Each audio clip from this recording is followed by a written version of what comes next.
بسم اللہ الرحمن الرحیم الحمدللہ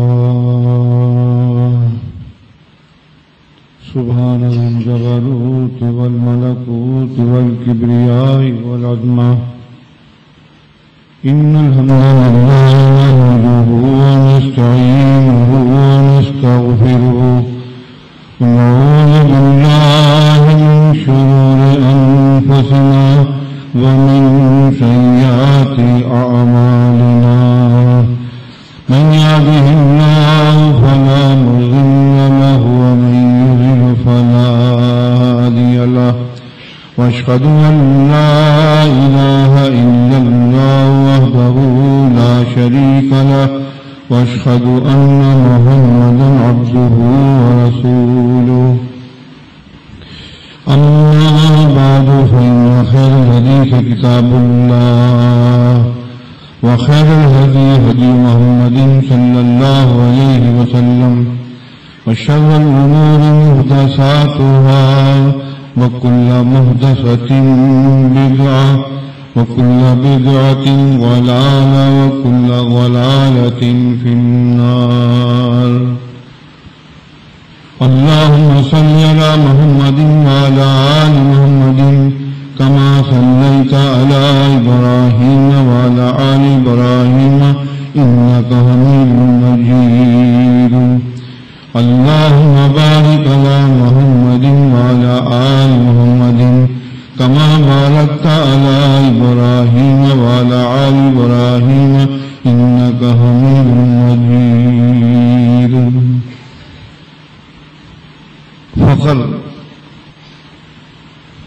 فخر کے اسباب مختلف ہوتے ہیں جس پہ آدمی فخر کرتا ہے، مثلا حسب نسب، وطن، زبان، علمیت، سیاست، ان پر لوگ فخر کرتے ہیں، لیکن یہ تمام فخر کے طریقے فانی ہیں۔ عند اللہ ایک بھی چیز کام آنے والی نہیں ہے۔ یہ تمام طریقے وطن، زبان، حسب نسب، سیاست، علمیت، یہ تمام چیزیں ہم اپنا بڑا پن ظاہر کرنے کے لیے دکھاتے ہیں۔ کوئی آدمی کہتا کہ میں زبان کے لحاظ سے بہت اچھا ہوں، کوئی کہتا کہ میں خاندان کے لحاظ سے بہت اوپر ہوں، آپ لوگ بھی کہتے ہیں کہ فلاں آدمی بڑا سیاستدان ہے، آپ فلاں آدمی بڑا عالم ہے۔ یہ انہی تمام چیزیں ہیں کہ بے شک دنیا میں رائج ہیں، لیکن اللہ کے ہاں یہ کام آنے والی چیز نہیں ہے، یہ سب کے سب فانی اور بیکار ہیں۔ اللہ تعالیٰ کے ہاں اگر کوئی چیز کام آئے گی تو وہ ہے ایمان باللہ العزیز الحمید۔ اللہ کے ہاں اس اللہ پہ ایمان لانا، اس کے رسول پہ ایمان لانا، یہ ایسی چیز ہے کہ جو آپ کو دنیا میں بھی کام دے گی اور اللہ کے ہاں کام آئے گی۔ جماعت المسلمین کو انہی بنیادوں پہ استوار کیا گیا۔ ہماری غرض و غائب کیا ہے کہ ہم اللہ پہ ایمان لائیں، اللہ تعالیٰ کے لیے محبت کریں، اللہ تعالیٰ کے لیے جئیں، اللہ تعالیٰ کے لیے دشمنی ہو ہماری، یا جینا اور مرنا تمام کام جو ہوں اللہ تعالیٰ کی بنیاد پر ہوں، تو یہ آپ کا عقیدہ، یہ آپ کا ایمان عند اللہ کام آئے گا۔ لائف ہیز نو کیلنڈر، زندگی ایک تاریخ ہے۔ آدمی کو کوئی سب سے غیر یقینی چیز اگر کوئی ہے دنیا میں زندگی ہے۔ آپ کو نہیں معلوم کہ آپ بیٹھے ہیں، آپ گھر تک پہنچیں گے، صبح کریں گے، باہر نکلیں گے، یعنی کہ آدمی کو پل کا بھروسہ نہیں ہے، لیکن اس نے ایسے خطوط کھینچ دیے ہیں، ایسی حدیں قائم کر دی ہیں کہ جس کی بنیاد پر ہم آپس میں لڑ رہے ہیں۔ اللہ تعالیٰ قرآن مجید میں فرماتا ہے ان العزت للہ جمیعا، اے لوگو تمام عزت اللہ تعالی کے پاس ہیں. اب بتائیے فخر کرنے سے کیا فائدہ ہوگا؟ زبان پر، نسب پر، حسب پر، وطن پر، سیاست پر، اپنی قابلیت پر، یہ تمام چیزیں کیا فائدہ ہوگا؟ ان سے کوئی عزت بنتی ہے؟ نہیں. تمام عزتیں جو ہیں وہ اللہ تعالیٰ کے ہیں. من کان یرید العزت فللہ عزت جمیعا. جو آدمی عزت کا طلبگار ہو تو تمام عزتیں اللہ تعالیٰ کے پاس ہیں. اب ہم کیا کریں؟ ہم نے تمام کچھ چھوڑ دیا، جماعت المسلمین میں آ گئے، اپنے خاندان کو چھوڑ دیا برائے نام. ارشاد صاحب سیدھے ہو کے بیٹھیے. برائے نام جو ہمیں کرنا چاہیے تھا وہ ہم نے نہیں کیا. دنیا میں اگر آپ چاہتے ہیں الہی کلمۃ الحق کو برپا کر دیں تو جو باتیں میں آپ کو گنوا رہا ہوں آپ یقین اور ایمانداری سے سوچئے کہ آیا کہ ہم نے ان کو خیر بات کہہ دیا؟ کیا؟ نہیں کیا. میں آپ کو بتاؤں آگے چل کے. یہی وجہ ہے، یہی اس امت کا زوال ہے. ہماری قومیں جو ہیں وہ انہی بنیادوں پر کٹ کٹ کے لڑ کے بڑھ رہی ہیں. اگر ایک مسلم ملک پر مصیبت آتی ہے تو دوسرا ملک تماشا دیکھتا ہے. نتیجہ یہ نکلتا نہ وہ رہتا نہ یہ رہتا ہے. اسلام نے یہ نہیں کہا. صحیح بخاری کی حدیث ہے، فرمایا اللہ کے رسول صلی اللہ علیہ وسلم نے اگر ہم نے کسی ایک مسلم کو امان دے دی ہے تو تمام دنیا کے مسلمین پر لازم ہے کہ وہ امان میں رہے گا. کوئی مسلم اس پر ہاتھ نہیں اٹھا سکتا. یہ ہے اسلامی تعلیم جو عالمگیر ہے، جس کو ہم نے فراموش کر دیا، جس کو ہم بھول گئے. عزت ملتی ایمان سے. صحیح بخاری کی حدیث ہے، اللہ کے رسول صلی اللہ علیہ وسلم جنگ خندق کے موقع پر آپ واپس ہو رہے تھے تو منافقین نے یہ بات کہی کہ جب ہم لوگ مدینہ واپس پہنچیں گے، پہلی بات تو یہ کہ جو لوگ محمد کے پاس بیٹھتے ہیں، جو لوگ محمد کا گیت گاتے ہیں، ان کا خرچہ پانی بند کرو تاکہ ان کے پاس بیٹھنا چھوڑ دیں. اور ہم واپس جب پہنچیں گے مدینہ منورہ تو ہم لوگ عزت دار ہیں، تو ہم رذیل لوگوں کو، جو چھوٹی قوم کے لوگ ہیں، ان کو ہم نکال دیں گے. حضرت زید بن ارقم رضی اللہ تعالیٰ عنہ انہوں نے بات سن لی. جب مدینہ منورہ پہنچے تو حضرت زید رضی اللہ تعالیٰ اللہ کے رسول صلی اللہ علیہ وسلم کے کان میں جا کر کہا، یا رسول اللہ، عبداللہ ابن ابی منافق نے یہ بات کہی ہے. آپ نے ان کو بلایا، بتاؤ تم نے یہ بات کہی ہے؟ وہ تمام کے تمام قسمیں کھا گئے. انہوں نے کہا کہ ہم نے یہ بات نہیں کہی.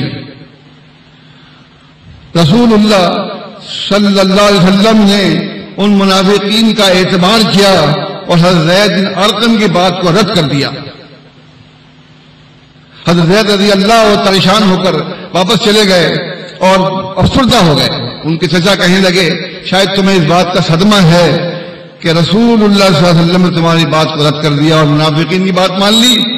کہ ہاں بالکل. اتنی اسنا میں کیا ہوا کہ رسول اللہ صلی اللہ علیہ وسلم نے ان کو بلایا، حضرت زید کو، اور کہا کہ نہیں، تم سچے ہو، اللہ تعالیٰ نے تمہاری بات کی تصدیق کر دی. اسی موقع پہ قرآن مجید کی سورت اتری، بسم اللہ الرحمن الرحیم، اذا جاءك المنافقون قالوا نشهد انك رسول الله والله يعلم انك رسوله والله يشهد ان المنافقين لكاذبون. اے رسول، منافقین آپ کے پاس آ کے کہتے ہیں، اذا جاءك المنافقون، جب منافقین آپ کے پاس آتے ہیں، قالوا کہتے ہیں، انك رسول اللہ، آپ اللہ کے رسول ہیں، والله يعلم انك رسوله، اور اللہ خوب جانتا ہے کہ بے شک آپ اس کے رسول ہیں. ان المنافقین لکاذبون، لیکن منافقین جو ہیں وہ جھوٹ بول رہے ہیں. منہ سے تو کہہ رہے ہیں کہ آپ اللہ کے رسول ہیں، لیکن دل میں انکار کر رہے ہیں. دل سے نہیں مانتے. دل سے مانتے ہوتے تو دل اور زبان یکساں ہوتا. جو بات زبان سے کہہ رہے تھے اس کو دل بھی قبول کرتا، لیکن دل کی کیفیات کو اللہ تعالیٰ نے سورہ منافقون میں بیان کیا. اصل وجہ یہی تھی، اللہ کے رسول صلی اللہ علیہ وسلم منافقین لمبے چوڑے خوبصورت تھے، کانوں خوشبو مسندہ، گویا کہ کوئی خوبصورت لکڑیاں ہیں سہارا لگائی ہوئی، اتنے بزدل اور کمزور ہیں کہ بے سہارے سے بیٹھتے نہیں تھے، جہاں جا کے بیٹھتے دھڑم سے جایا کرتے تھے. ان کی کیفیت بیان کیا اللہ تعالیٰ نے. تو معلوم کیا ہوا کہ اللہ کے نبی صلی اللہ علیہ وسلم کو بتایا اللہ تعالیٰ نے کہ نہیں، حضرت زید بن ارقم سچے ہیں اور یہ منافقین جھوٹے ہیں. عزت دار کون لوگ ہوئے؟ جو اللہ پہ ایمان لاتے ہیں، جو سچ بولتے ہیں، جو ہر موقع پہ اللہ کا بول بالا کرتے ہیں. وہ لوگ جو ہیں صحیح طور پر ایمان والے ہیں، ان کی اللہ کے ہاں عزت ہے. آپ دیکھیں نا کہ حضرت زید رضی اللہ تعالیٰ عنہ کی اسی وقت تصدیق کر دی اور ایک پوری صورت اتار دی ان کے حق میں کہ نہیں یہ سچ بولتے ہیں، منافقین جھوٹ بولتے ہیں. اللہ تعالیٰ کو کہیں پر بھی ایمان والوں کی بے عزتی گوارا نہیں ہے. صحیح مسلم کی حدیث ہے، ابو سفیان جب تک مسلم نہیں ہوئے تھے وہ حضرت صہیب، سلمان، بلال رضی اللہ تعالی عنہ کے پاس آئے. جب ان کے پاس آئے تو بلال رضی اللہ عنہ نے کہا کہ ابھی تک ہماری تلواریں دشمن کی گردن تک نہیں پہنچی. تو ابو بکر صدیق رضی اللہ تعالی عنہ وہاں پر موجود تھے. تو حضرت ابو بکر صدیق نے کہا کہ تم نے قریشی بزرگ کو ناراض کر دیا، تم نے قریشی ایک آدمی کے بارے میں ایسی بات کہی ہے یہ صحیح نہیں ہے. جب ابو بکر صدیق رضی اللہ تعالیٰ عنہ اللہ کے نبی صلی اللہ علیہ وسلم کے پاس آئے، وہاں آ کر بیان کیا کہ یا رسول اللہ اس طرح سے واقعہ پیش آیا تو میں نے غلط تو نہیں کیا.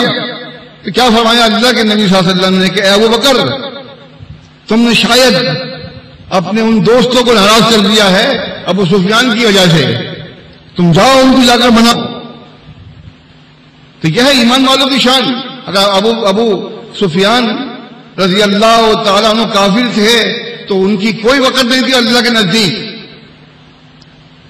ابو بکر صدیق واپس گئے اور سلمان، صہیب اور بلال رضی اللہ تعالیٰ عنہ سے کہا کہ شاید میں نے تمہیں ناراض کر دیا، بھائی مجھے معاف کر دینا. نہیں، آپ ہمارے بھائی ہیں، ہم نے کوئی ناراضگی نہیں سمجھی.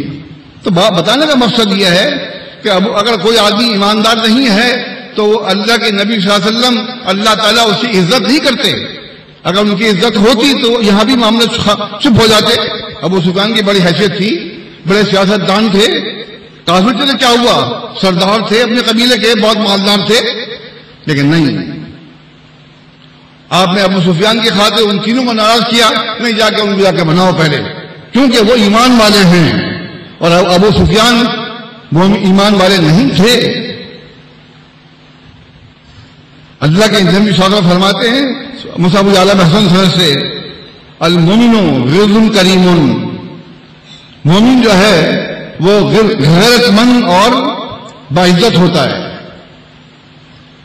اور الفاجر حب اللئیم، اور جو فاجر ہے وہ بدبخت اور نامراد ہوتا ہے. معلوم یہ ہوا کہ اللہ تعالیٰ کے اللہ کے نبی صلی اللہ علیہ وسلم کے نزدیک ایمان والے جو ہیں ان کی حیثیت ہے، باقی کیا رکھا ہے. تو فرمایا اللہ تعالیٰ نے وَجَعَلْنَاكُمْ أُمَّةً وَسَطًا، اے ایمان والو ہم نے تمہیں ایک درمیانی امت بنایا ہے. تمہارے اوپر کچھ ذمہ داریاں عائد ہوتی ہیں، وہ کیا ہے؟ كُنْتُمْ خَيْرَ أُمَّةٍ أُخْرِجَتْ لِلنَّاسِ تَأْمُرُونَ بِالْمَعْرُوفِ وَتَنْهَوْنَ عَنِ الْمُنكَرِ وَتُؤْمِنُونَ بِاللَّهِ. اے ایمان والو تم بہترین امت ہو، کیوں کہ تم اللہ پہ ایمان لاتے ہو. تمہیں لوگوں کے لیے اس لیے برپا کیا گیا ہے تاکہ تم نیک باتوں کا حکم دیتے رہو اور برائی سے روکتے رہو. اور یہ اس لیے کہ تم اللہ پہ ایمان لاتے ہو، کہ تم اللہ پہ ایمان نہ لاتے تو تمہارے اوپر یہ ذمہ داری عائد نہ ہوتی. تمہیں درمیانی امت بنایا اور تمہیں یہ منصب سونپ دیا کہ تمہیں برائی سے روکنا اور نیکی کا حکم دینے کا کام کرنا ہے. وَاجْتَبَاكُمْ، اسی وجہ سے اللہ تعالیٰ فرماتا ہے اس نے تمہیں منتخب کر لیا. اللہ تعالیٰ نے تمہیں منتخب کر لیا. تو کیا آپ اللہ کے انتخاب کو رد کر دیں گے؟ محض اس لیے کہ آپ نے اپنی زبانوں کو ترجیح دی ہوئی ہے، اپنے وطن کو ترجیح دی ہوئی ہے؟ نہیں، اصل چیز جو ہے وہ ایمان باللہ ہے.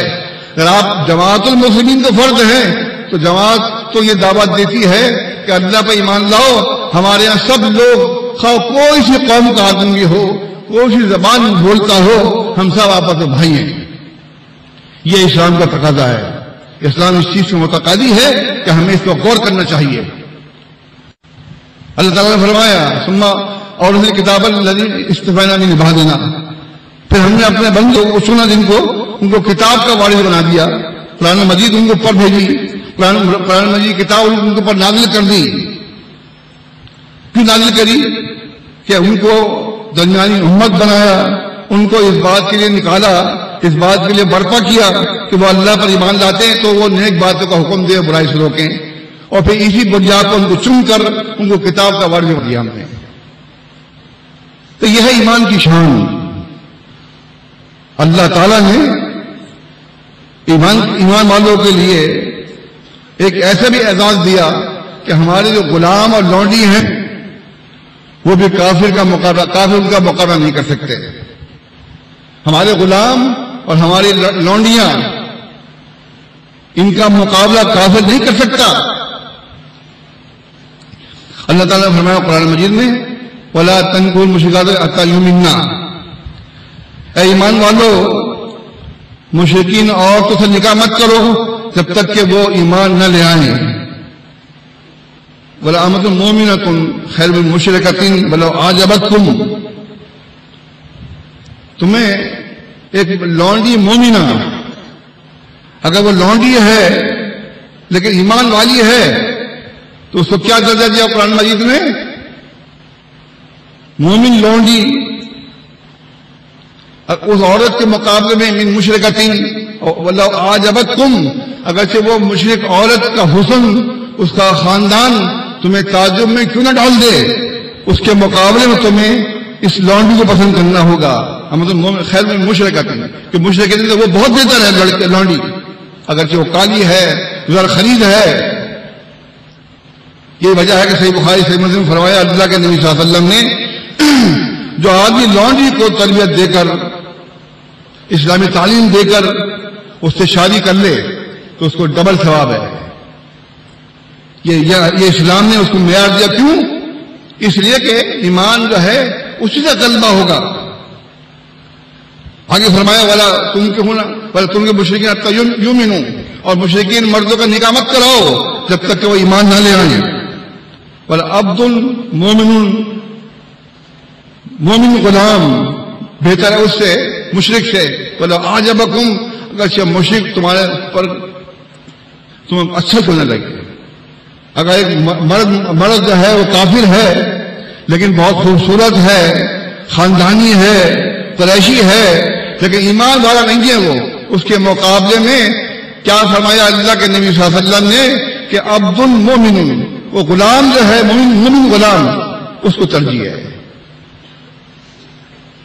اولئک یدعون الی النار، یہ لوگ تمہیں دوزخ کی طرف بلاتے ہیں. واللہ یدعو الی الجنۃ والمغفرۃ، اور اللہ تعالیٰ بلاتا ہے جنت اور بخشش کی طرف بلاتا ہے. تو لہذا معلوم یہ ہوا کہ اللہ تعالیٰ نے ایک مومن لونڈی کو مشرکہ کے مقابلے میں فوقیت دی، ایک مومن غلام کو مشرک کے مقابلے میں فوقیت دی. اور فوقیت اس لیے دی کہ وہ مومن ہے غلام، وہ مومن ہے لونڈیا. اللہ تعالیٰ فرماتا ہے وَاذْكُرُوا نِعْمَتَ اللَّهِ عَلَيْكُمْ وَمَا أَنزَلَ مِنَ الْكِتَابِ وَالْحِكْمَةِ، اللہ کی نعمت کو یاد کرو اور جو کچھ اس نے تمہیں نازل کیا ہے کتاب میں سے اور حکمت میں سے. وَمَن يُؤْتِ الْحِكْمَةَ فَقَدْ أُوتِيَ خَيْرًا كَثِيرًا، اور جس کو حکمت دے دی گئی اس کو خیر کثیر دے دیا گیا. یہ ہے اس پر فخر کر سکتے ہیں آپ کہ جو ایک ایمان والا ہے خواہ وہ غریب آدمی ہو خواہ مالدار آدمی ہو، اگر اللہ تعالیٰ اس کو حکمت دیتا ہے، اس کو دانائی عطا فرماتا ہے تو یہ ہے خوبی کے بعد۔ اس پہ ہم کہہ سکتے ہیں کہ واہ کیا آدمی ہے، اس کے بعد اللہ نے اس کو حکمت دی ہے، حکمت کے ساتھ فیصلے کرتا ہے۔ لیکن ہم دیکھتے ہیں کہ ہمارا مزاج کچھ اور بن رہا ہے، ہم کسی اور طرف جا رہے ہیں۔ اللہ تعالیٰ جو ہے اس چیز کو پسند نہیں کرتا، اللہ تعالیٰ نے ان چیزوں کو ان کی نفی کی ہے۔ اللہ تعالیٰ فرماتا ہے قرآن مجید میں یا ایھا الناس قد جاءتکم موعظۃ من ربکم وشفاء لما فی الصدور، اے لوگوں تمہارے رب کی طرف سے نصیحت آ گئی ہے اور جو دلوں میں ہے قدورتیں ان کی شفا کے لیے دلیلیں آ گئی ہیں، ہدی و رحمت للمؤمنین، اور ہدایت اور رحمت مومن کے لیے۔ یہاں بھی معلوم کیا ہوا، اللہ تعالیٰ کے پاس سے نصیحتیں آئی ہیں اور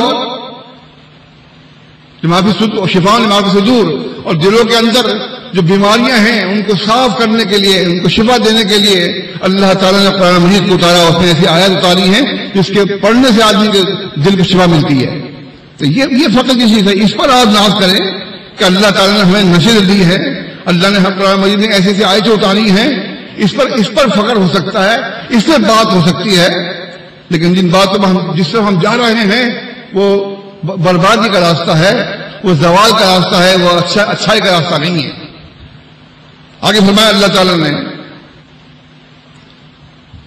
اللہ ولی الذین آمنوا، اللہ ایمان والوں کا دوست ہے، جو لوگ ایمان لے آتے ہیں ان کا دوست ہے اللہ تعالیٰ۔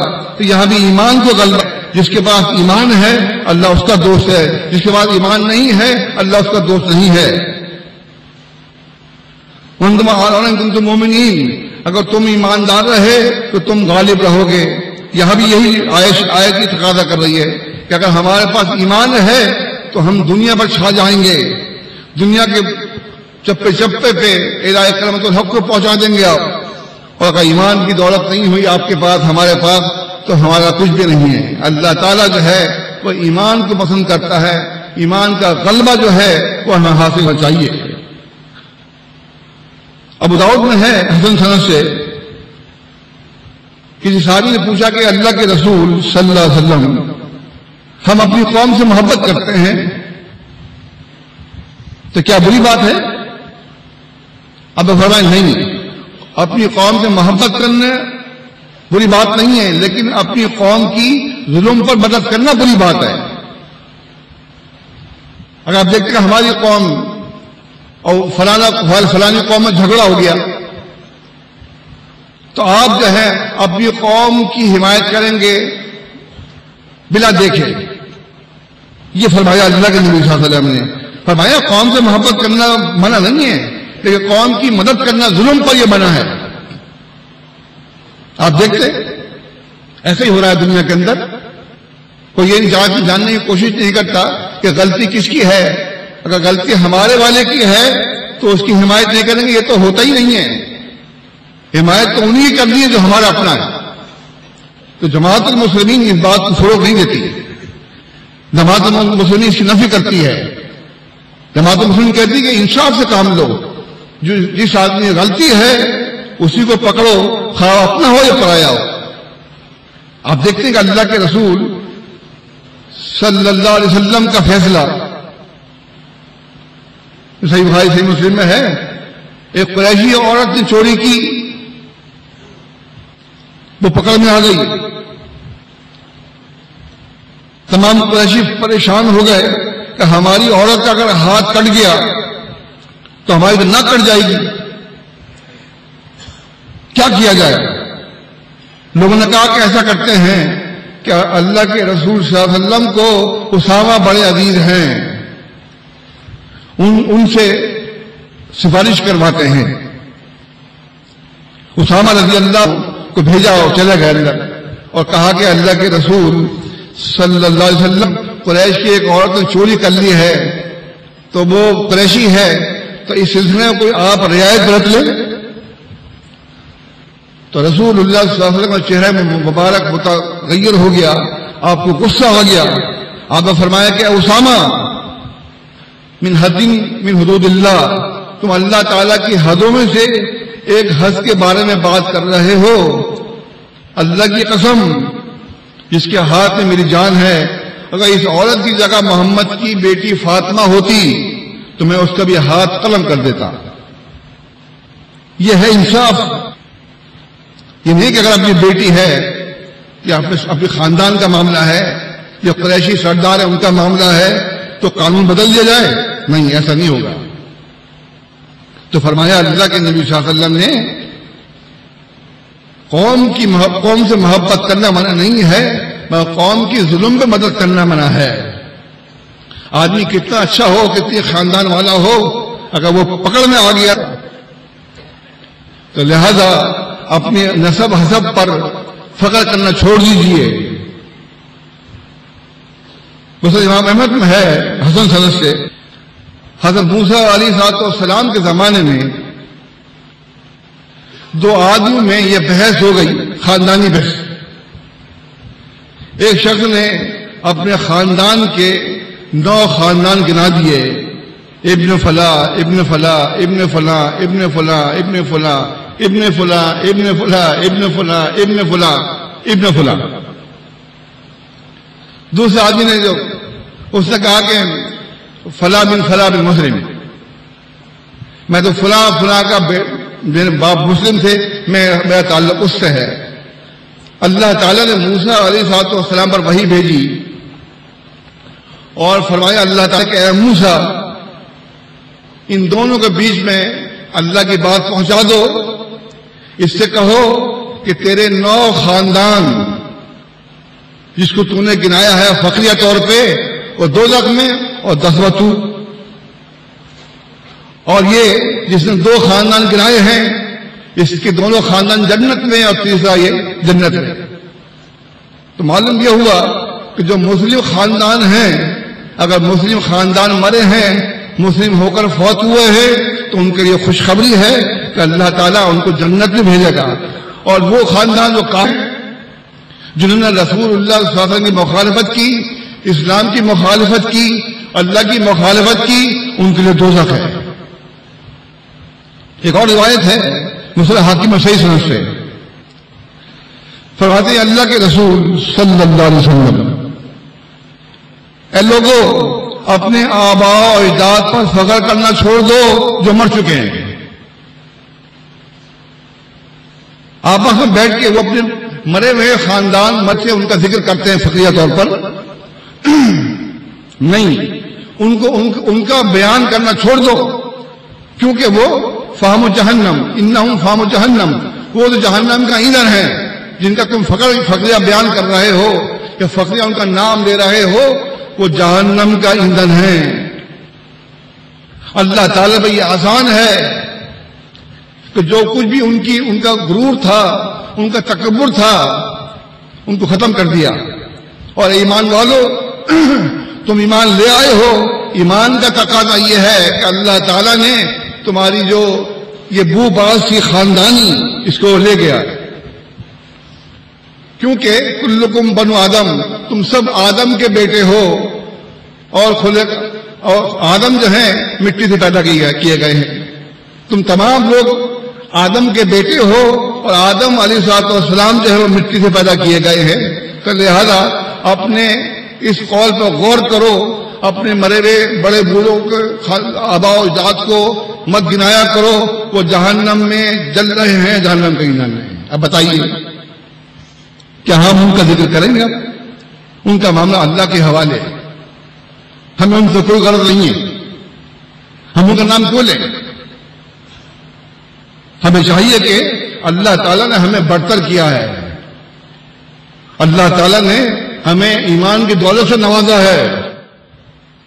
نہ یوم آخر پہ ایمان لاتے ہیں، ولا یحرمون اللہ ورسولہ، اور جو اللہ رسول نے حرام کیا اس کو حرام نہیں مانتے. ولا یدینون دین الحق کے، اور جو اللہ تعالیٰ دین حق ہے اس کو تسلیم نہیں کرتے. کس کے لیے؟ من الذین اوتوا الکتاب، وہ لوگ جو اہل کتاب ہیں ان کے بارے میں اللہ تعالیٰ فرما رہا ہے. حتی یؤتوا الجزیۃ عن ید وہم صاغرون، ان سے جب تک جنگ کرتے رہو جب تک کہ وہ ذلیل و خوار ہو کے اپنے ہاتھ سے جزیہ نہ دے دیں۔ جزیہ دینے کے بعد، جنگ ہارنے کے بعد جزیہ دیں گے وہ، تو جزیہ لو ان سے۔ یہ فقریہ چیز ہے بیان کیا قرآن مجید نے، لیکن ہمارے ہاں کہاں ہے چیز بتائیے آپ؟ کہیں دور دور دکھائی نہیں دیتی تھی، لیکن قرآن مجید اس بات کو پکار پکار کے کہہ رہا ہے۔ صحیح مسلم کی حدیث ہے، اللہ کے نبی صلی اللہ علیہ وسلم فرماتے ہیں لا تبدؤوا اليهود ولا النصارى بالسلام، یہودیوں اور نصرانیوں کو سلام مت کرو، پہل مت سلام میں پہل مت کرو۔ وَإِذَا لَقِيتُمْ أَحَدَهُمْ فِي طَرِيقٍ، اگر کوئی آدمی تم میں سے کوئی تمہیں ملتا ہے راستے میں، فَاسْتَرُّوا إِلَىٰ أَذْقِهِ، تو ان کو چاہیے کہ اس کو تنگ راستے میں چلنے میں مجبور کر دیں۔ ہمارا غلبہ اتنا ہو کہ کافی لوگ جو ہیں وہ بھی ڈر جائیں، ان پر روک طاری ہو جائے ہمارا، اور سلام کرنے کا سوال ہی پیدا نہیں ہوتا۔ اگر وہ سلام کرتے ہیں تو وعلیکم یا وعلیکم السلام، لیکن سلام میں پہل کرنے سے منع فرمایا اللہ کے نبی صلی اللہ علیہ وسلم نے۔ یہ بھی احساس برتری کا سبق ہے۔ مگر ہم لوگ جو ہیں، ہمارے لوگ احساس کمتری میں مبتلا ہیں۔ ہمارے لوگ جو ہیں بھاگ بھاگ کے جاتے ہیں امریکہ، برطانیہ، اپنا ملک چھوڑ کر دوسرے ملک میں جا کے پیسے کماتے ہیں، اور پیسے کے کماتے ہیں وہاں جا کے رہنا شروع کر دیتے ہیں۔ حالانکہ مسلم امام احمد میں ہے، ابو داؤد میں ہے، نسائی میں ہے، ترمذی میں ہے، فرماتے ہیں اللہ کے نبی صلی اللہ علیہ وسلم کہ کافروں کے ہاں جا کر رہائش اختیار مت کرو۔ اگر آپ گئے ہیں کمانے کے لیے تو 2-4 سال کما کے واپس آ جائیں، یہ تو نہیں کہ آپ زندگی وہیں گزارنا شروع کر دیں، وہیں اپنے مکان لے کے رہنا شروع کر دیں۔ نہیں، یہ بنا ہے حدیث کے اندر، اور ہمارا رکھا کیا؟ کچھ بھی نہیں ہے۔ آدمی کو بڑی مشکل ہے اسلام پہ عمل کرنے میں۔ آپ روکی سوکھی کھائیں، اپنی جماعت کے ساتھ رہیں، امیر کے ساتھ رہیں، یہ آپ کے لیے بہت بہتر ہے، بنسبت جیسے کہ آپ باہر نکل جائیں چند کوڑیوں کے لیے۔ اب وہ زمانہ نہیں ہے کہ آپ پیسے کمائیں گے باہر جا کر، ختم ہو گیا۔ اب تو یہ ہے کہ آپ کو اپنے ملک میں رہ کے جو بھی ہے کمانا چاہیے، اور سب سے بڑی بات یہ ہے کہ جماعت کے ساتھ رہیں تاکہ آپ ایماندار رہیں۔ ایسا ہو کہ بے ایمان ہو جائے۔ قاضی کو جب پیسہ آتا ہے، دولت آتی ہے، تو وہ اپنا بھول جاتا ہے کہ میں کیا تھا۔ یہی وجہ ہے کہ فرمایا اللہ کے نبی صلی اللہ علیہ وسلم نے کہ جو لوگ کافروں میں جا کے رہائش اختیار کرتے ہیں وہ صحیح نہیں ہے، ان کو منع فرما دیا اللہ کے نبی صلی اللہ علیہ وسلم۔ ہاں، جو لوگ وہاں رہتے ہیں وہ اور بات ہے، جیسے بخاری سے مسلم میں ہے، عدی ابن حاتم رضی اللہ تعالیٰ عنہ نے پوچھا اللہ کے نبی صلی اللہ علیہ وسلم سے کہ ہم اہل کتاب کی زمین پر رہتے ہیں تو کیا ہم ان کے برتن میں کھا سکتے ہیں؟ آپ نے فرمایا بہتر تو یہی ہے کہ تم اپنے برتنوں میں کھاؤ، اگر برتن نہ ہو تو ان کے برتن دھو کے کھا لو کیونکہ وہ اہل کتاب ہے۔ تو یہ ایک اور پوزیشن ہے، لیکن ہمارے ہاں کیا ہے، ہم جاتے ہیں کمانے کے لیے اور پھر وہاں جا کر رہنا شروع کر دیتے ہیں۔ یہ ٹھیک نہیں ہے۔ ایمان کے سلسلے میں بات کرا دیں میں آپ سے کہ ہماری جو قوم ہے، ہماری جو سبب زبان کا وہ ہے آپس میں دستے میں گربا ہونا۔ کس کی خاطر؟ قوم کی خاطر، زبان کی خاطر۔ اگر آپ دیکھیں نا، اگر کوئی زبان دنیا میں اچھی ہے تو وہ عربی زبان ہے، جس میں قرآن مجید کا نزول ہوا، جو اللہ تعالیٰ کی زبان ہے، جو ابن ماجہ کی حدیث ہے، جو قبر میں بھی آپ کی عربی زبان نہیں بولی جائے گی۔ اس زبان کو تو آپ فخر کر سکتے ہیں کہ ہماری اللہ کی کتاب جو ہے وہ عربی زبان میں ہے، باقی ساری زبانیں آپ کے نزدیک برابر ہونی چاہیے۔ اگر آپ کے سامنے کوئی آپ کی زبان کی برائی کرے، آپ کی کسی گوشے میں اس میں غم نہ ہو، آپ کسی قسم کا کوئی صدمہ نہ ہو، تو سمجھ لو کہ آپ نے ایمان کا مزہ چکھ لیا ہے۔ اور اگر آپ کے سامنے آپ کی زمین کو کوئی برا کہہ رہا ہے، آپ کی زبان کو برا کہہ رہا ہے، اور آپ کو برا لگ رہا ہے، اور اتنا برا لگ رہا ہے کہ آپ جو ہے دل میں بغض رکھ کے بیٹھ گئے کہ یہ تو مجھے ایسا کہتا ہے آدمی، نہیں، آپ کی سمجھ لو پھر آپ نے ایمان کا مزہ نہیں چکھا۔ آپ نے اگر ایماندار ہے تو آپ کو یہ بات بری نہیں لگنی چاہیے۔ تو یوں تو ہر آدمی کے نزدیک اس کی زبان اس کا خطہ، اس کی زمین سب کو محبوب ہے، کس کو محبوب نہیں ہے؟ نہیں، یہ بات نہیں ہونی چاہیے. ہمارے جغرافیاتی جو لحاظ سے جو کچھ ہے خطات ہیں، ان کو آپ کبھی بھی اس پر نہ رکھیں کہ یہ زمین اچھی ہے، وہ زمین اچھی ہے. اگر سب سے بہتر زمین ہے تو مکہ کی زمین ہے، اس کے بعد مدینہ منورہ کی زمین ہے. تو کیا جو لوگ مکہ میں پیدا ہوئے، جو لوگ مدینے میں پیدا ہوئے، کیا وہ لوگ سب سے بہتر ہیں بغیر ایمان کے، بغیر عمل کے؟ کیا وہ زمین ان کو فائدہ دے گی مکہ کی اور مدینے کی؟ نہیں دے گی. تو یہ سوچنا بیکار ہے. مکہ کی زمین جب فائدہ دے گی جب آپ ایماندار ہوں، مدینہ زمین جب آپ کو فائدہ دے گی جب آپ ایماندار ہوں، تو پھر مدینہ مکہ کی زمین فائدہ مند ہوگی آپ کے لیے، ورنہ تو فائدہ نہیں دے گی. منافقین نہیں کی پیداوار ہے، دیکھیں آپ. تو کیا وہ جنت میں گئے؟ نہیں، منافقین دوزخ میں سب سے نچلے حصے میں ہیں، عذاب میں. کیوں؟ کہ انہوں نے بے کنی کی، آستین کے سانپ بنے، ہمارے ساتھ رہے، ہماری جڑیں کاٹی. منافقین کا حال یہ ہے.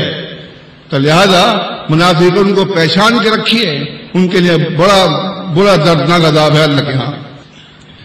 تو فرمایا، صحیح مسلم کی حدیث ہے، آپ نے فرمایا انصابکم ھذہ لیس بمثبت علی احد، تمہارے لیے یہ حسب نسب ہیں، اس کی بنیاد پر کسی کو برا کہنا جائز نہیں ہے. کلکم بنو آدم، تم تمام کے تمام آدم کی اولاد ہو. آدم مٹی سے بنے، ہم سب مٹی کے بنے ہوئے ہیں، سب میں آدم کا خون ہے، سب کی بناوٹ جیسے آدم کی تھی سب کی بناوٹ وہی ہے. تو پھر درجات جو ہیں وہ کس لیے ہیں؟ لتعارفوا، کیوں؟ کیا تعارف کے لیے. اگر اللہ نے شعوب و قبائل بنائے ہیں تو کس لیے؟ تعارف کے لیے، ایک دوسرے کو پہچاننے کے لیے. اس لیے نہیں کہ آپ اس پہ اتنا فخر کریں کہ اپنے مسلم بھائی کو برا سمجھنے لگ جائیں، اپنے مسلم بھائی کے خلاف ہی دستے میں گربان ہو جائیں. یہ نہیں. تو فرمایا اللہ کے رسول صلی اللہ علیہ وسلم نے، کیونکہ یہ بات جو بتا رہا ہوں یہ اس زمانے میں بھی تھی، جو حدیث بتا رہا ہوں آپ کو میں صحیح مسلم کی، اس زمانے میں یہ بات تھی تو آپ نے حدیث بیان کری نا کہ تمہارے حسب نسب جو ہیں اس پہ کسی کو برا مت کہو کہ سب بات آدم کی اولاد ہے. تو فبصاحب الساء لم تملؤ ہو، کیا ایک سا دوسرے سا کو تم بھرتے نہیں ہو؟ مطلب کیا؟ ایک سا ہے، اس کو آپ 1 کلو کا ہے، سب کو آپ 1 کلو سا بھر کے دیتے ہیں، برابری کرتے ہیں. جب اس کو بھرتے ہو تو کیوں بھول جاتے ہو سب میں برابری کرو. لیس لأحد علی احد فضل الا بدین وتقوی، کسی پر فوقیت نہیں ہے مگر ہاں جس کے بعد دین اسلام ہے، جس کے بعد تقوی پرہیزگاری ہے، وہ بے شک افضل ہے. وکفی بالرجل ان یکون بذیا فاجرا بخیلا، آدمی کے برا ہونے کے لیے یہ 3 چیزیں کافی ہیں. بذیاً بد کلامی کرتا ہو، فاحشاً فحش بکتا ہو، بخیلاً اور بخل کرتا ہو. یہ 3 باتیں سردار میں ہوں، قریشی میں ہو، غریب آدمی میں ہو، کسی میں بھی ہو، جن میں یہ باتیں ہوں گی وہ تو آدمی برا ہے. لیکن کسی کی خاندان چھوٹا ہونے سے برا نہیں ہوتا، کسی کی زبان اگر چھوٹی تو وہ برا نہیں ہوگا. برائی کی یہ چیزیں ہیں جو اللہ کے نبی صلی اللہ علیہ وسلم نے یہاں بیان کی ہیں. فَلَا انْصَابَ بَيْنَهُمْ يَوْمَئِذٍ، اس دن تمہارے درمیان اللہ کے ہاں کہ تمہارے حسب نسب کام نہیں آئیں گے جس کے لیے تم اتنا گھمنڈ اور اتنا فخر کرتے ہو. صحیح بخاری صحیح مسلم کی حدیث ہے، ایک مہاجر اور ایک انصار. آپ جانتے کہ مہاجر بھی بہت اچھا لقب ہے، جنہوں نے اللہ تعالیٰ کے لیے ہجرت کری، اپنا گھر بار سب چھوڑ دیا. انصار وہ جنہوں نے ان کی مدد کری جب ان کے پاس آئے. کتنے اچھے لوگ ہیں، یہ بڑے بہترین لوگ ہیں. ان میں لڑائی ہوئی آپس میں 2 لڑکوں میں، ایک لڑکے نے دوسرے لڑکے کو مارا تو مہاجرین نے کہا اے مہاجرین آ جاؤ، انصار نے کہا اے انصار آ جاؤ. رسول اللہ صلی اللہ علیہ وسلم اپنے کمرے میں حجرے میں تھے. آپ باہر نکل کر آئے، آپ نے پوچھا یہ کیا معاملہ ہے، یہ کیسی پکارے ہیں؟ آپ کو بتایا گیا کہ اللہ کے رسول صلی اللہ علیہ وسلم ایک لڑکا مہاجر تھا، اس نے انصار کے لڑکے کو مارا، تو مہاجر مہاجرین کو بلا رہا ہے اور انصار انصار کو بلا رہا ہے۔ آپ نے فرمایا دوہا، ان پکاروں کو چھوڑو، انہا خبیثۃ، یہ پکارے خبیث پکارے ہیں۔ اب بتائیے، لقب مہاجرین اور انصار بہترین لقب ہیں، مگر جب ان کے اوپر اس قسم کا معاملہ آ جائے اور اس میں تفریق، قوموں میں تفریق پیدا ہونے لگے کہ مہاجر مہاجر کو بلا رہا ہے اور انصار انصار کو بلا رہا ہے، تو پھر یہ خبیث پکارے ہیں۔ آپ نے صاف صاف فرما دیا، چھوٹا موٹا جملہ بیان نہیں کیا، انہا خبیثۃ۔ تو اے ایمان والو، اے مسلمین، اللہ نے آپ کو ہدایت دی، بے شک آپ خاندان چھوڑ کر آئے، آپ نے اپنا خاندان چھوڑ دیا، اپنے ماں باپ چھوڑ دیے دین کی خاطر، پھر آخر کیا وجہ ہے کہ یہاں پہ آ کے یہ بات ہو رہی ہے؟ کیا فرماتے ہیں اللہ کے رسول صلی اللہ علیہ وسلم؟ بڑی زبردست حدیث ترمذی کی ہے، صحیح سمجھ سے، من ادعا دعوت جاہلیت فإنه من جثا جہنم، جس نے جاہلیت کی پکاری تو اس کے لیے جہنم میں جانے کے اتنا کافی ہے۔ وقال رجل یا رسول اللہ وإن صلى وصام، ایک شخص نے کہا کہ اللہ کے رسول صلی اللہ علیہ وسلم، اگر وہ نمازی ہے اور روزے دار ہے اور پھر بھی فرمایا آپ نے وإن صلى وصام وأنه، وہ دعویٰ کرے کہ انه مسلم، کہ وہ مسلم ہے، تب بھی وہ دوزخ میں جائے گا۔ اب بتائیے کیا فائدہ نماز پڑھنے کا، روزہ رکھنے کا؟ سوچیں کتنے صاف الفاظ ہیں، وإن صلى وصام، اگر وہ نماز پڑھے روزے رکھے، اگر اس نے جہالت کی پکاری ہے تو وہ دوزخ میں جائے گا، وہ دوزخ میں بچ نہیں سکتا۔ فدوا بدعوى الله المسلمین مومن عباد اللہ، تم اللہ کی پکار کے ساتھ پکارو، وہ کیا ہے؟ مسلمین پکارو، مومنین پکارو، اللہ کے بندے عباد اللہ کہہ کے پکارو، لیکن مہاجرین اور انصار کہہ کر مت پکارو، یہ پکارے خبیث ہیں۔ ان پکاروں سے تفریق پیدا ہو رہی ہے مسلمین کے درمیان میں، لہذا یہ تفریق جو ہے صحیح نہیں ہے۔ کسی کو بلانا تو بلاؤ، یا اے ایمان والے ادھر آؤ، ایھا المسلمون، یا مسلم ادھر آؤ، اے اللہ کے بندے ادھر آؤ۔ یہ پکارے جو ہیں، ان پکاروں کو آپ پکار سکتے ہیں، لیکن جو پکارے وہاں پکاری جا رہی تھی مہاجرین اور انصار، ان کو نہیں پکار سکتے۔ تو اللہ کے رسول صلی اللہ علیہ وسلم نے بالکل صاف الفاظ میں فرما دیا، اگر ایک آدمی مسلم ہے، نماز پڑھتا ہے، روزے رکھتا ہے اور جہالت کی پکارتا ہے تو وہ دوزخ میں جائے گا۔ تو بتائیے جماعت میں آنے کا فائدہ کیا ہوا؟ کوئی فائدہ نہیں جماعت میں آنے کا۔ اللہ تعالی ہم سب پر رحم فرمائے۔ میں یہ بات کیوں کر رہا ہوں؟ آپ سوچ رہے ہوں گے نا، نہیں ہم تو ایسا کام نہیں کرتے، ہم تو جماعت میں بالکل مخلص ہیں، ہم نے تو انشاءاللہ تقویٰ اختیار کیا ہے، ہم آپس میں سب شیر و شکر ہیں۔ نہیں، جب شادی کا معاملہ آتا ہے اور جب رشتوں کا معاملہ آتا ہے تو آپ اپنی لڑکیاں کسی غریب کو دینے کے لیے تیار نہیں ہوتے۔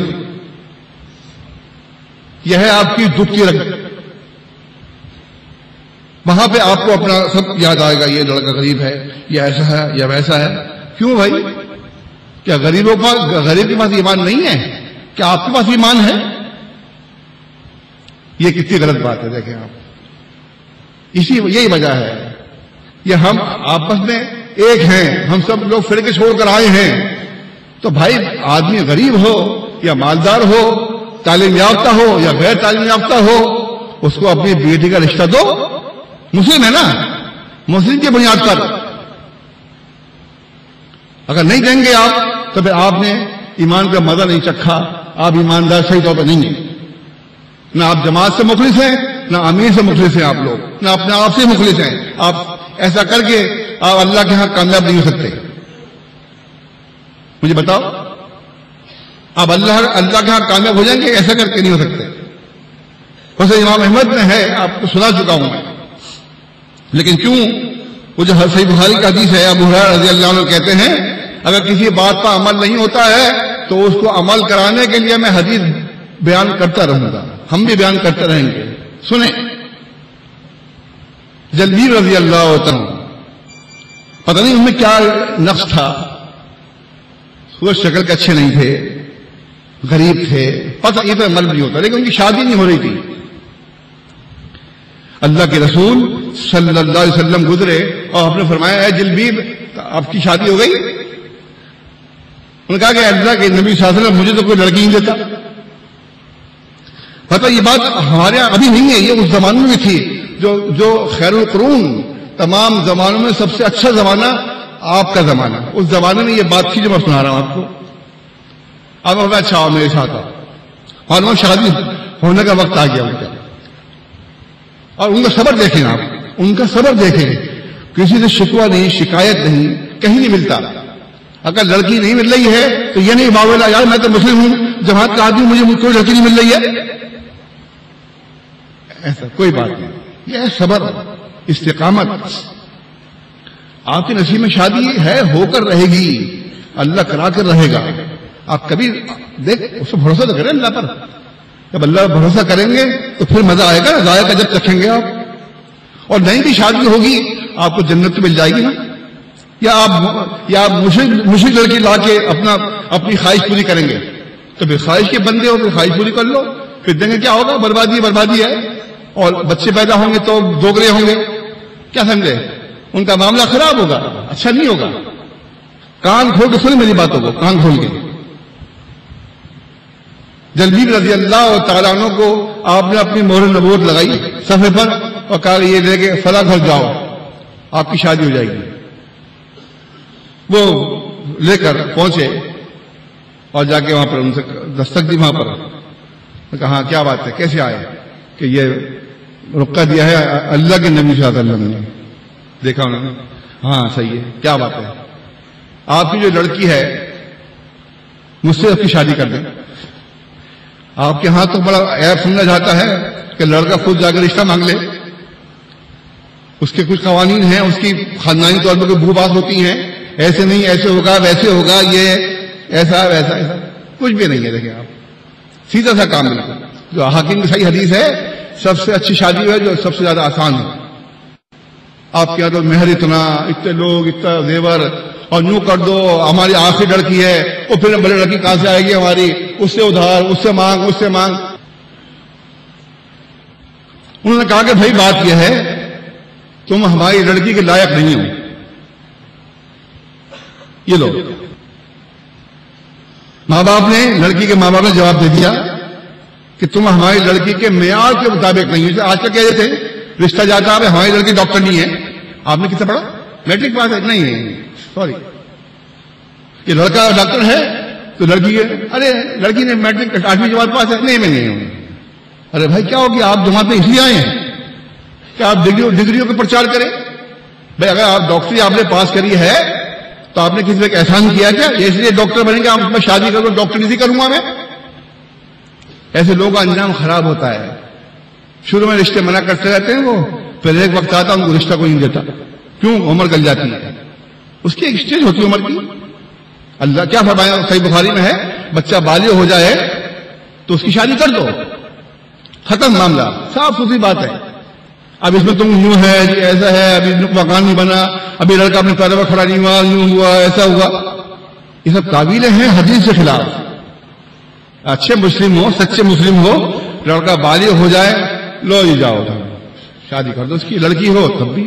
اور آج کا ماحول کتنا خراب ہے، لڑکی ہو فوراً شادی کر دو، اس کے ہاتھ پیلے کرو، اس کا گھر آباد کر دو تو اچھا ہے، ورنہ کچھ بھی ہو جاتا ہے۔ جب وہ رکا واپس کر دیا تو لڑکی نے لڑکی سن رہی تھی، اس نے کہا کہ اے میرے والد محترم والدہ صاحبہ، مجھے یہ رشتہ پسند ہے، منظور ہے، کہ آپ یہ مت دیکھو کہ لڑکا کیسا ہے، آپ یہ دیکھو کہ لڑکا کیا لایا ہے، کس نے پیغام بھیجا ہے میرا، لہذا مجھے یہ رشتہ منظور ہے، مجھے شادی منظور ہے۔ تو جلبیب رضی اللہ تعالیٰ عنہ کی شادی ہو گئی۔ مسلم امام احمد کے الفاظ ہیں، شادی ہونے کے بعد وہ جنگ پر گئے، 7 کافروں کو انہوں نے قتل کیا اور خود شہید ہو گئے. کتنی بڑی نیک بختی ہے ان کی، دیکھیں آپ. اور ایسے نیک آدمی کو لڑکی نہیں مل رہی تھی. تو بھائی جن لوگوں کو لڑکی نہیں مل رہی ہے وہ افسوس نہ کریں، اس مثال سے اپنے آپ کو سہارا دیں، اس مثال کو سے صبر کریں تو اللہ تعالیٰ شادی کر دے گا. اور ان کا مقام کتنا اوپر کر دیا جلیل رضی اللہ تعالیٰ عنہ کا. جب مجاہدین واپس آئے تو پوچھا اللہ کے نبی صلی اللہ علیہ وسلم نے کہ جلیل دکھائی دے رہے ہو کدھر ہیں؟ کہ ہاں یہاں کو دکھائی دے رہے، جا دیکھو. گئے وہاں پر دیکھا تو ان کو زخم لگے ہوئے تھے اور اللہ کے راستے میں شہید ہو گئے. سبحان اللہ، کیا مقام پایا انہوں نے، کتنی ان کو عزت ملی. یہ ہے عزت کے کام، اللہ کے راستے میں نکلنا، اللہ کے راستے میں پیسے خرچ کرنا، اللہ کے راستے میں اپنے قدموں گرد آلود کرنا، اللہ کے راستے میں نکل کے بھوکے نکلنا. یہ تمام چیزیں فخر کی ہیں کہ آپ کہہ سکتے ہیں کہ ہم اللہ کے راستے میں ہیں، بھائی ہماری مہمانی کرو. لیکن وطن، زبان، حسب نسب، قابلیت، سیاست، یہ تمام چیزیں فانی ہیں. یہ امت کی زوال کا سبب ہے. ہماری امتیں اس بنیاد پر بچی ہوئی ہیں کہ یہ پنجابی ہے، یہ پٹھان ہے، یہ سندھی ہے، یہ مہاجر ہے، یہ فلاں ہے، یہ فلاں ہے، یہ فلاں ہے. بتائیے، آپس میں ہی کلمہ گو کو مار رہے ہیں.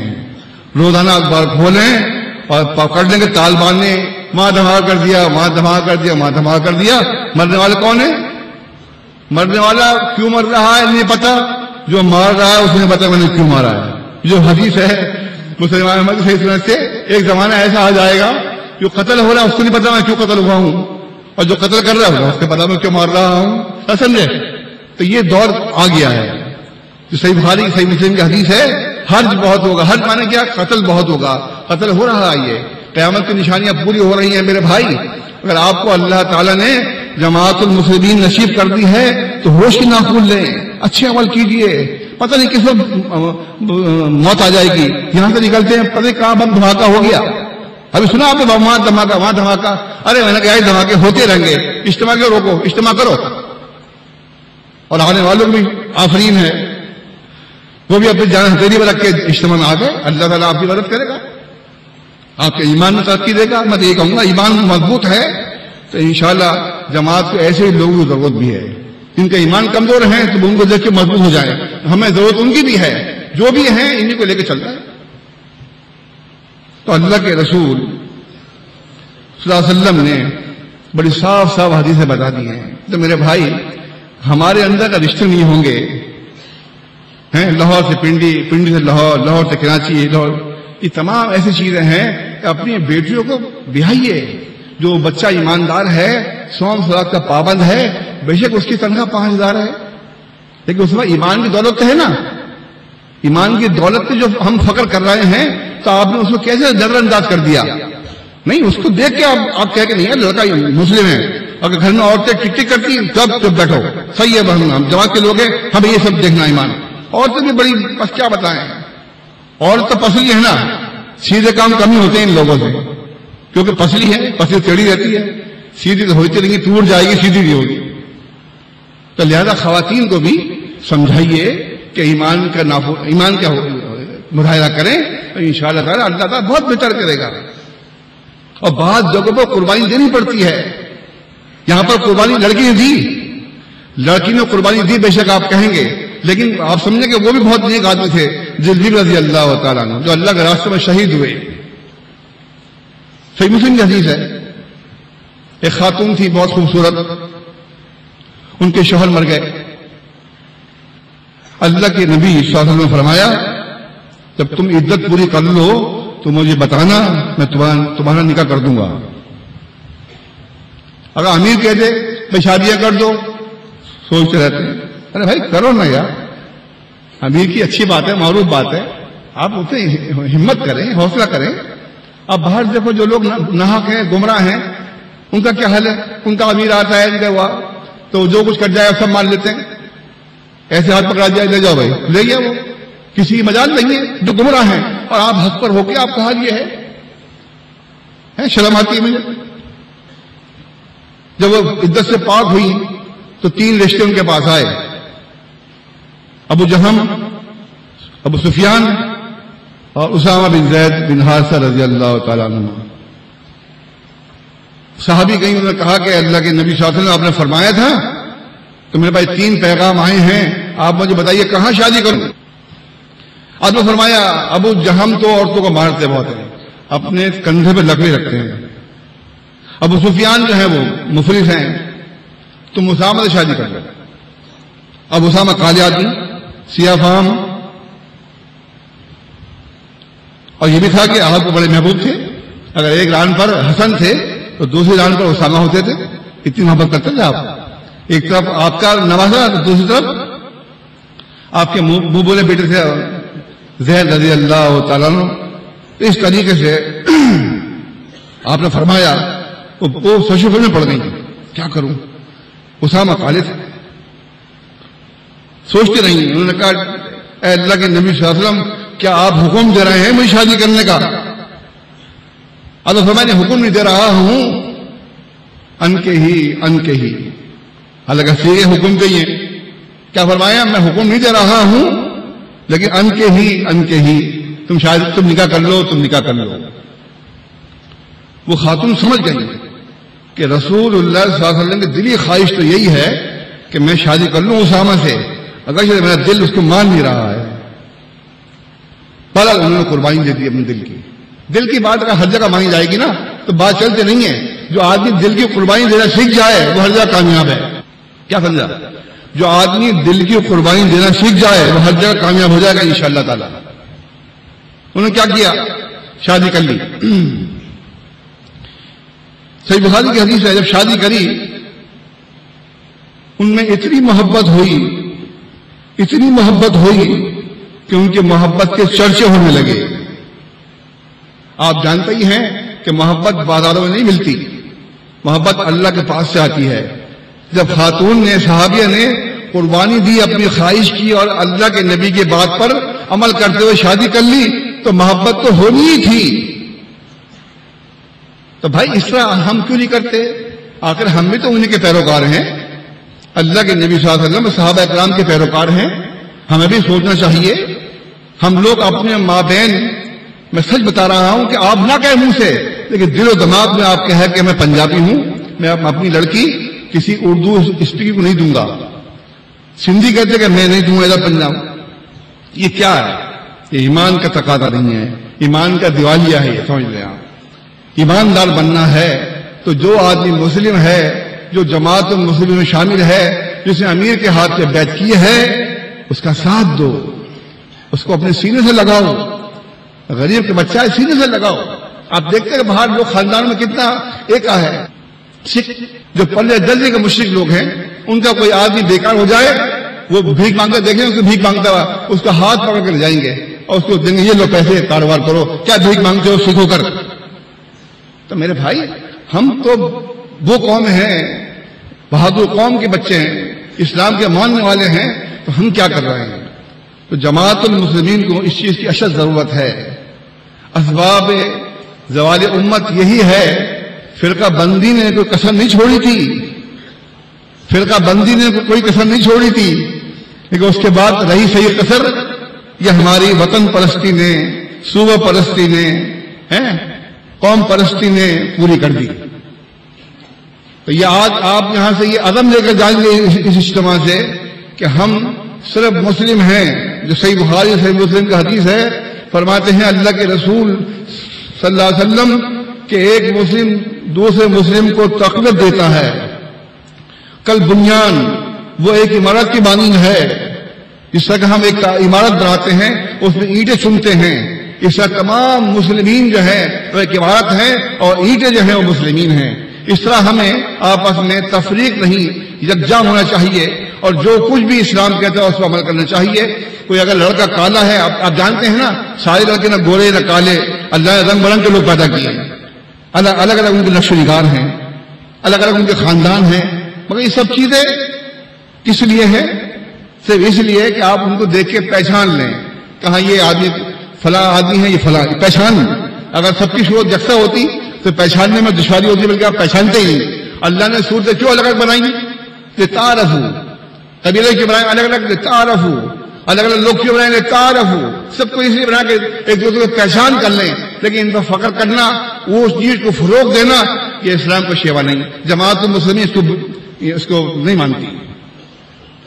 جو لوگ بھی لڑکے ہیں، جو دو لڑکیاں غریب ہیں، ان کو سینے سے لگائیے۔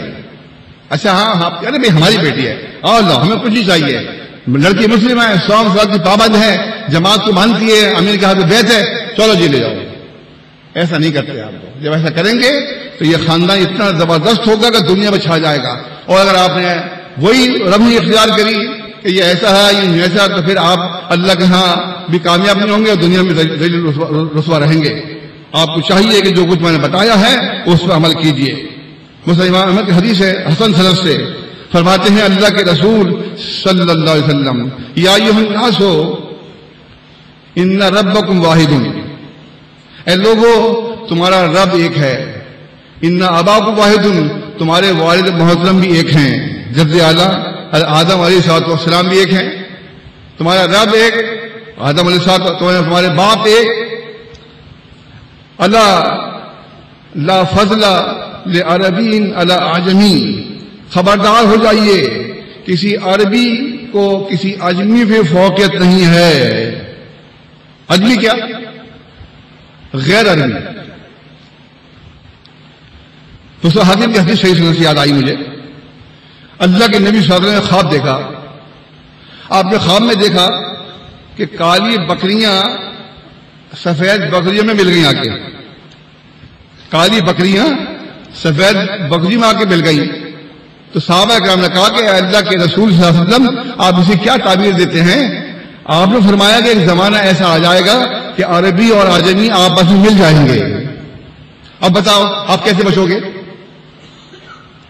اللہ کے نبی صلی اللہ علیہ وسلم کا خواب ہے، اور آپ کا خواب حقیقت میں مبنی ہوتا ہے، سچا خواب ہوتا ہے، آپ کا نبی کا خواب ہے۔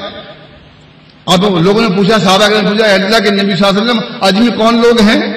تو فرمایا اللہ کے نبی صلی اللہ علیہ وسلم نے اجمی وہ ہیں جو عربی نہیں ہے، عربی نہیں بولتے ہوں گے، لیکن ان میں یہ صلاحیت اور یہ خوبی ہے، اگر دین اسلام سریا میں ہوتا تو وہاں کتنی خوبی بیان کی ہے ان لوگوں کی جو غیر عربی ہے۔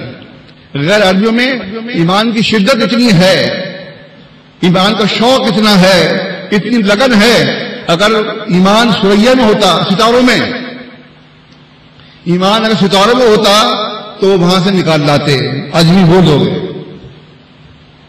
اب معلوم صاف ہو گیا کہ کسی عربی کو اجمی و فوقیت نہیں ہے، لا اجمی عربی، اور نہ کسی اجمی کو عربی و فوقیت ہے،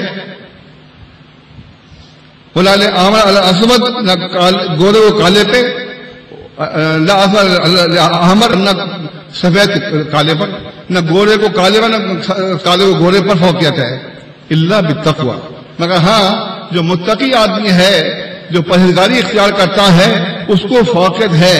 جیسے اللہ نے فرمایا قرآن مجید میں، ان لا اتقاکم، کہ اللہ کے نزدیک سب سے بہتر کون ہے؟ جو سب سے زیادہ متقی اور پرہیزگار آدمی ہے۔